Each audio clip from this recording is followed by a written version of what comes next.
Tu historia podrá no tener un principio muy feliz, pero eso no te convierte en quien eres, sino el resto de tu historia, quien tú decidas ser.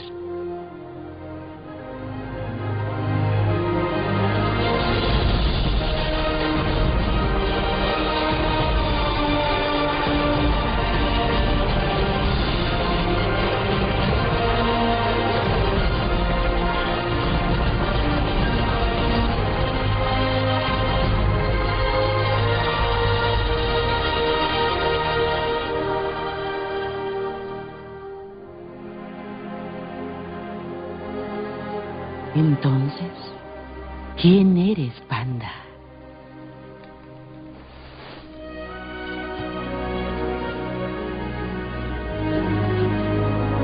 Soy Po. Y necesito un sombrero.